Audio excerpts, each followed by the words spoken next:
So I spent about 50 hours playing the new Hoyoverse game Zenless Zone Zero. I managed to beat the hardest boss as well as all the current content, I tried out every character, and now I'm entering the daily grind loop. And I gotta say, I like this game, but at the same time, I also feel concerned about several things. So in this video, I want to talk about Zenless Zone Zero gameplay, the difficulty, the endgame, and a lot more, including some spicy topics. Keep in mind, my opinion here is based around the second closed beta test, or as Hoyo calls it, the equalizing test. So if you're watching this in the future, hi, and things might be different from the global version. Now, to me, this game feels like an enigma. I truly don't know who is the target audience for ZZZ. I mean, obviously people who are fans of other Hoyoverse games such as Genshin or Star Rail might try it, but it's no secret the game has been getting a lot of feedback both from content creators and the general public. And so, with the amount of time I've spent on the game, I think I can give it a fair assessment, so let me show you what the actual gameplay looks like to get the full picture. Basically, the game is made up of three major mechanics. There's combat, where you fight with your collected characters, TV traversal, that's sort of like a minigame, and then there's the city and various areas you can explore with your main character. In combat, you take control of three characters called agents, but only get to play one at a time by switching around. However, there's a lot of cool things that can happen. For example, there's chain attacks you can cause by building up the enemy's daze meter, there's perfect dodging and parries that can cause various effects, and you can even unleash ultimates that look really cool. Now, the other major part of this game is TV mode, or as I'd like to call it, TV traversal. Basically, it's a puzzle minigame where you navigate through these TVs and have to beat missions this way. Compared to the previous beta test, these puzzles feel a lot more fleshed out. They are creative, have different objectives, and can be fun if you're into that sort of thing. I say this because I've seen a lot of complaints online that this mode is boring or that people wish you could just go straight to combat and skip these puzzles. And the thing is, this TV puzzle will take up a lot of your time, at least initially, since now that I ran out of missions to do for this beta, I don't see those TVs that much anymore, and only the Hollow Zero Endgame challenge has them, which is something that I will talk about later in the video. Now, personally, I kinda like the TV mode, but it really depends on the mission. Some of them are fun and engaging. For example, there's a puzzle that's like a tower defense mode where you attack incoming enemies. Other one had a quiz where you need to answer questions based on your memory and so on. But I won't lie, a good number of these TV mode missions feel too long or too simple for my taste, and I would get tired of them. And you might be thinking, what is the deal with these TVs? And what do they represent? Well, the main character you play with is a proxy. You take control over this cute Bangboos robotic creature, and you guide the agents inside places called the Hollows. Hollows are dangerous. These supernatural zones have basically wrecked the world, so when you travel through those TVs, you are actually investigating the Hollows. But I don't know, every character in-game hypes up the Hollows like it's some sort of a dead zone of nightmares, but even as someone who has a strong imagination, it's hard for me to think about the Hollows as a dangerous place because I don't really get to experience it visually that much besides the combat arenas that you can enter into from the TV and start the fights. Now, the last part of the gameplay is city exploration. You as a main character and your sibling own a video rental store called Random Play, and it's located at the 6th Street, a place of many shops and characters that you'll meet. You can go eat some ramen for combat buffs, you can visit shops to buy weapons called W Engine, pull for artifacts which are called drive discs, you can talk to this mysterious trash can to submit collectibles, and so on. And if that's not enough, 6th Street is just the first zone, and starting from chapter 2 of the story, you also unlock a new zone of Bellabog Industries construction site. And yes, you heard it right, Bellabog from Star Rail in this universe is a construction company, and starting from chapter 3, you can also visit this plaza, but it doesn't have much going on for now. Now, the majority of your time during exploration will be spent running around and talking to different people. They will have some sort of side mission available for you, and most of them are funny. The game doesn't really take itself that seriously. What's also interesting is that there are some elements borrowed from the Persona series, because the day is split into 3 periods: morning, evening, and midnight. Some missions can be only started or progressed during one of these periods. Sometimes you can even set the schedule by yourself inside the DMs, which is pretty interesting. To me, this daytime mode feels like a gimmick for now, but I get it. It's trying to simulate a daily life for you. Because, for example, sometimes you'll get special invites to hang out with one of the agents to boost their trust with you. So like, they might want to hang out with you during the evening, and if you miss it, then you have to wait until they are ready again. So yeah, that's a Persona vibe, although not as punishing. Also, during midnight, I think all of the shops close down, so you cannot go inside them and do things like buy stuff or pull for the artifacts, and you need to progress the day. But one major thing you will notice is that you only get to control your main character. The agents that you obtain from the gacha, well, you can only see them in combat, but not when just chilling out and exploring the city. To me, this is a bit of a bummer. I get what they are trying to do here, since you can easily find a lot of the agents just hanging around the city. You can talk to them and even improve their trust or obtain a new mission, which is cool, but still. It would have been nice to just run around with my obtained S-rank agents around the city. So now you might be thinking, just what is Zenless Zone Zero about? Well, the story that I've experienced so far has no main plot, no stakes, and no big villain group. Instead, you just kinda live a double life of a shopkeeper slash proxy, and you get reached out during every chapter by a different group of agents. Chapter 1 is all about reacquiring some kind of a mystery box for the Cunning Hair's agents, you know, the ones you see plastered all over the ads. While in Chapter 2, you assist Bellowbach agents to locate the 3 missing machines they need to operate with. Now, I'll admit it, Chapter 1 for me did not feel interesting. It was quite honestly all over the place. But in Chapter 2, the goal of retrieving the 3 machines and learning more about Kalita, who is the leader of Bellowbog, was actually really good. And I think at that point, I understood that Hoyo this time around isn't trying to introduce a major plot point immediately, at least for now maybe. And I get it, when you look at Genshin, the goal is simple, save your sibling. So there is a finality to that. And I think no company that makes gacha games wants to have a finality in their stories, because that means you either need to stretch out the main plot or come up with bigger stakes for the second arc, which I can imagine is not an easy thing to do. But yeah, visually, the game is insanely polished. Like, the animations feel super elastic and the stories are told in 3 ways. You either have comic strips, cutscenes, or just dialogues in this stylish manner between characters. But damn, the cutscenes here feel like Hoyo dumped a ton of money into it. Every time a character talks, it's very clear what emotion they're expressing. The movement is fluid, and overall, it's an eye-candy experience whenever you get to witness a cutscene. The same could also be said for combat animations. They are fast, fluid, and insanely gorgeous. I also have to shout out the soundtrack. Genshin and Star Rail have some amazing beats, and Zenless doesn't disappoint in this department either. I mean, you are, after all, listening to it right now. But one major thing that completely changes with Zenless compared to Genshin or Star Rail is that you actually need to spend the equivalent of resin or trailblaze power to jump into any of the commissions. In this game, it's called battery charge, so yeah, it's your usual gacha energy system. And while you can talk to NPCs in the city and start the missions, the majority of them will require you to go to your hollow deep dive system located at the video store. And this is the place where you get to engage with the TV traversal and combat gameplay. It usually costs between 20 to 40 battery charge to start the commission, and you can have a maximum of 180 battery charge that recharges 1 point every 6 minutes. So while there's more of it and recharges faster compared to Genshin, you still have to keep in mind you cannot do the story if you don't have enough battery charge to spend.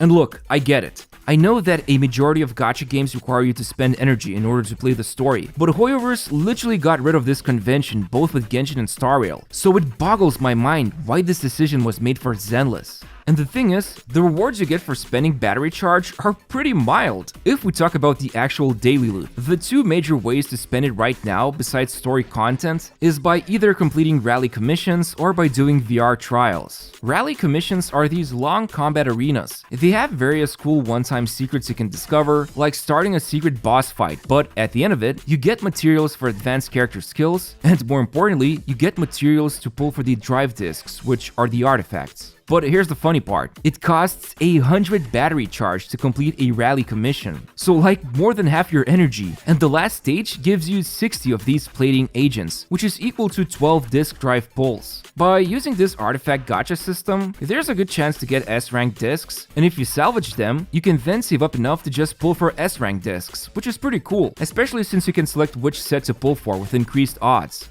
But like the artifacts, each disc can have different main stat, and here, you can actually pull for a specific disc with main stats, but it costs double the materials. So imagine a scenario. You want to do a 10 pull for one specific disc main stat. This will cost 100 plates, which is about 166 battery charge, and that's only if we consider the last rally stage rewards. So literally all your energy for the day, especially considering it still costs 100 to enter a rally. However, once a day, you can drink this coffee for 60 energy with various farming buffs, so that's a plus. But at least for now, to me, this feels like Zenless wants you to spend your daily energy quickly, but on the flip side, the grind is pretty short if you want a quick daily loop. As for VR trials, it's just a stage where you select enemies from these cards, which you can collect from exploration, and then depending on the setup, you can quickly farm up the materials like money, character and weapon ascension mats, as well as experience, which is pretty interesting and gives you a unique control of how you want to spend your battery charge for the day, especially considering that the coffee you drink for the day can influence the drop rate of certain materials.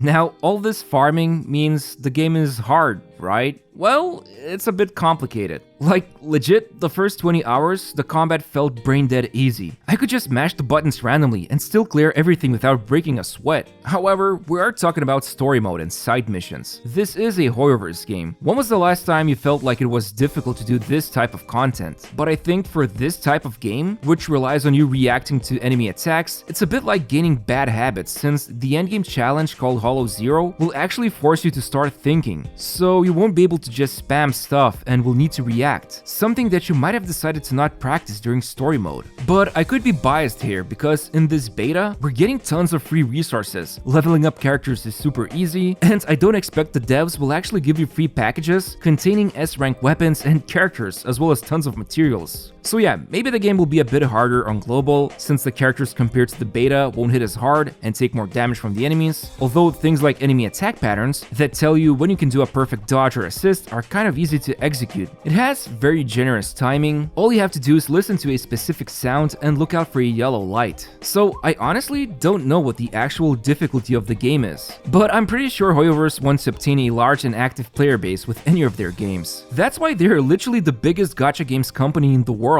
So people who don't care about challenging content but want to engage with the story will most likely have a really easy time clearing those story and side missions, especially considering that if you die with your characters, there's 3 revives that you can use to resurrect your team, which just solidifies my point. And honestly, that seems fine. But I also understand the need for people who seek challenging combat, but need to wait until they unlock Hollow Zero mode. Still, if you make the first 10 to 15 hours so brain dead easy, will people actually stick with your game? Because it's not just the combat that makes the game feel slow, it's also the hollows you explore through the TVs. Like for me personally, it took a lot of willpower to get through those TVs, but I am used to this kind of thing. Outside of YouTube, I actually play tons of board games, as you can see my massive collection here. And I only mention this because there's this really annoying argument that you'll often face in board gaming community, and that you need to play the board game for an X amount of times to fully appreciate it. This is legit the most stupid thing because, oh, you don't like this game after 5 hours? Well, actually, you need to play it for 40 hours to really understand the finer things it offers. No, it's bullcrap. If a person doesn't feel engaged with a game within the first few hours,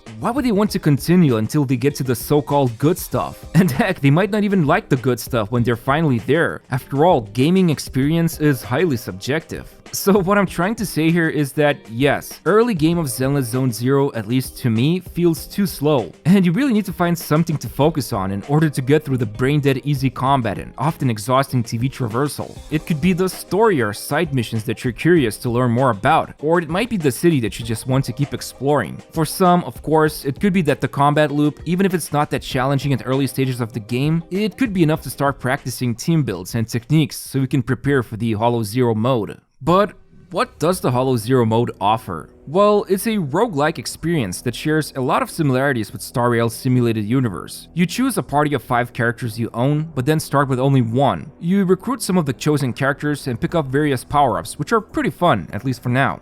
But I'm not gonna lie, the first stages are still pretty easy, so you have to wait until you progress your account level and unlock the 5,000 point challenge, because this is where things get interesting. So there's this boss at the end, this big pink creature. Like, I actually died to it quite a few times, and I was finally forced to learn its attack patterns. There were things like seeking missiles you need to dodge in a specific way, attacks that you should perfect assist with your team, and there's even this cool AoE attack it does that will almost instantly kill your character, and the only way to survive it is to actually hide behind one of these barriers that show up for a moment. This is where I had the most fun, to learn and to adapt to a big bad boss and utilize your whole team. What's even better, once you beat this challenge, you can enable up to 5 modifiers the next time you attempt it, and each modifier increases your risk level from low to extreme. So for example, one of these modifiers will mutate the enemies and turn them into more powerful forms, which to me sounds super cool. And right now I'm stuck on this mutated boss that I can't beat, mostly due to lacking better gear, and honestly I'm busy making this video, so I can't focus on fully clearing extreme difficulty.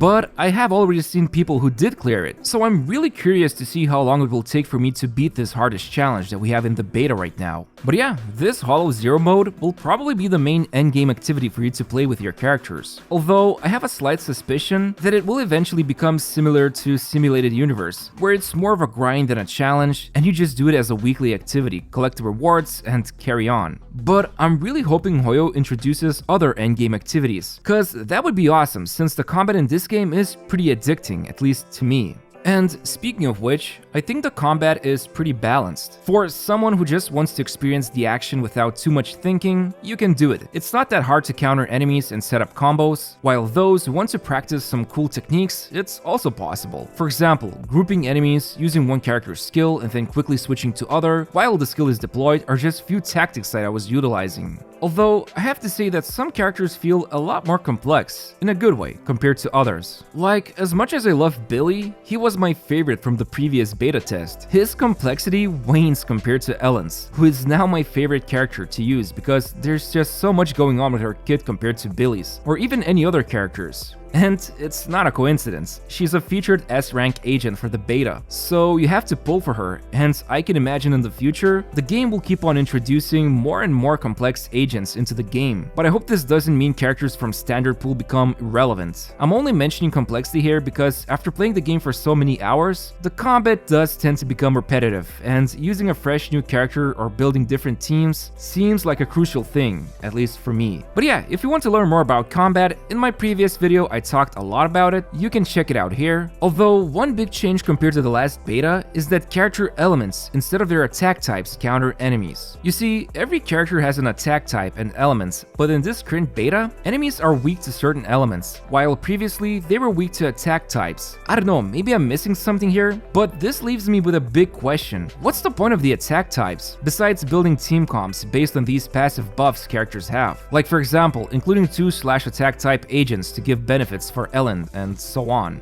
And also, in terms of team building complexity, it seems like mono teams are pretty popular right now, since there's this thing called attribute anomaly that you can build up on enemies. So for example, ice agents can freeze enemies and shatter them for big damage, while physical characters can cause assault, which interrupts the enemy, causes a lot of damage, and reduces physical resistance for some time. If I'm not wrong, enemies can have attribute anomaly built up from several agents of the same element, so that's why mono teams like ice or physical are dominating Hollow Zero as of making this video. But one thing I'd like to mention is that the game does offer a training mode with a ton of options, so you can easily test your character's builds, especially considering we have some stats that is known very little about, like penetration, impact, and attribute mastery, so this is going to be a godsend for content creators and theory crafters. And also, because due to various mechanics in the game, I can easily see multiple ways how you can build a character. For example, you could have one of them specialize in dealing elemental effect on enemies faster, the other one could be good at increasing enemies' days for faster stuns and chain attacks, while the third member could be a hard-hitting damage dealer. But yeah,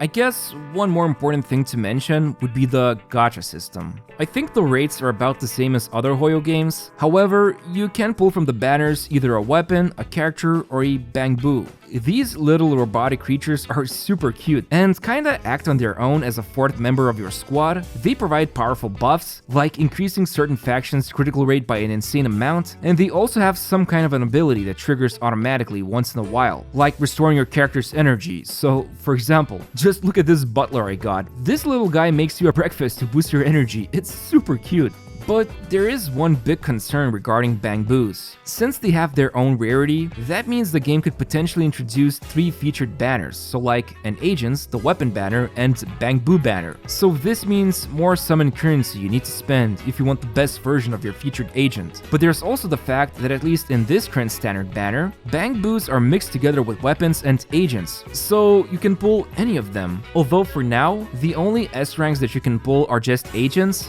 but it is harder to pull for an A rank agent because both weapons and Bangboos are in the same pool. Overall, if you stayed till the end of the video, or maybe you just skipped to my thoughts, here's what I think about Zenless Zone Zero. I think it's a really fun game if you put the time in, but I really hope Hoyoverse fine-tunes the first 10 to 15 hours of the game. You don't have to make it super difficult, but put more emphasis on teaching the game to players, instead of just letting us mash the buttons randomly before getting to the actual endgame. For example, there was a great challenge I encountered at some point where you can only defeat enemies with chain attacks, and a single hit from an enemy also defeats your character, so it was fun to experience combat in a new way. I mean, there's like 20 different things I had to learn about the TV puzzle mode. Why not do the same and teach players more about combat as well? And I'm sorry to say this, guys, but unless the developers are desperate, the TV mode is not going away. It's too integral to the story, and too many things revolve around them. However, they can either make TV mode shorter, or yet again, keep innovating on the puzzle-solving aspect, like compared to previous beta.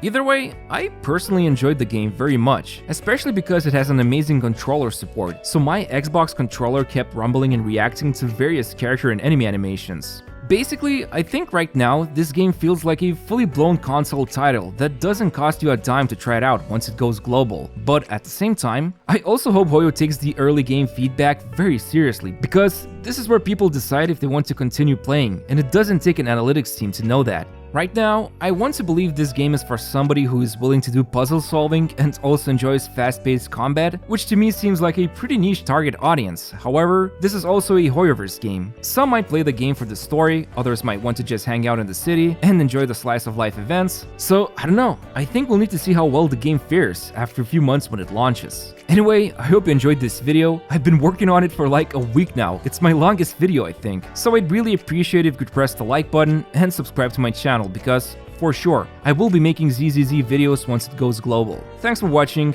and see you next time.